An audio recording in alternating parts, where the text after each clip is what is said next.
साधु की भिक्षा। एक साधु एक गांव में प्रतिदिन भीख मांगने जाता था। जिस घर में भी जाता कोई आटा, दाल या चावल कुछ भी दे देता और वह अपना इस तरह पेट भर लेता था। उसी गांव में एक व्यक्ति उसको हर रोज भीख मांगने पर गोबर डाल देता और यह कहकर डांट देता कि भगवान ने हाथ पैर दे रखे हैं, कुछ काम करके खा ले। वह साधु चुपचाप गोबर लेकर आ जाता है और एक तरफ ढेर लगा देता। ऐसे करते करते उस गोबर का बहुत बड़ा ढेर बन गया। साधु भी हर रोज भिक्षा मांगने जाता। वह आदमी प्रतिदिन उस पर गोबर डाल देता और गांव के लोग खाना देते। ऐसे करते करते दोनों का समय बीत गया और जब दोनों अपनी जीवन यात्रा पूरी कर भगवान के घर पहुँचे तो गोबर डालने वाले आदमी को खाने में भगवान के घर गोबर मिला।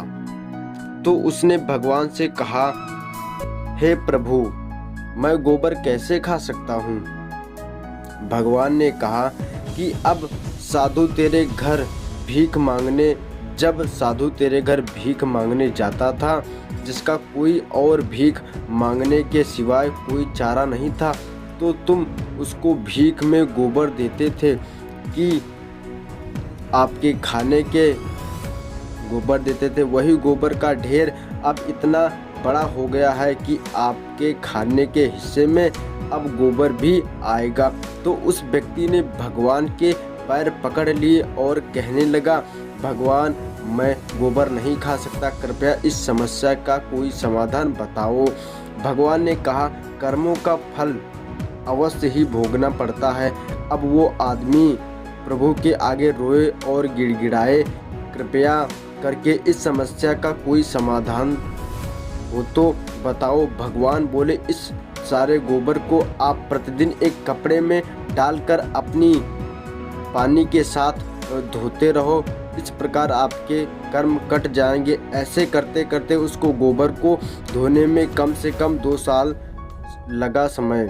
लास्ट में गोबर का जो आखिरी अंश भूस और घास का हिस्सा कपड़े के ऊपर रह गया तो भगवान बोले, अब आपको ये हिस्सा तो खाना ही पड़ेगा।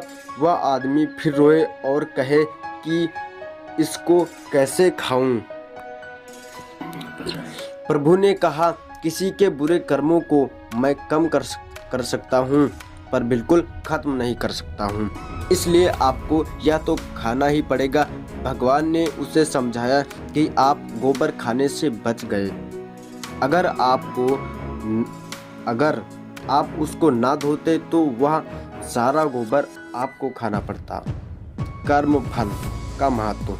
इसी प्रकार जब हम जमीन में कोई फल का पौधा लगाते हैं तो उसको उगने में और बड़े होने में समय लगता है और फिर कहीं साल 10 साल बाद बड़ा होता है, फिर उस पर फल लगते हैं। क्योंकि किसी भी कर्म का फल एक दिन में नहीं मिलता, चाहे वह अच्छा हो या बुरा।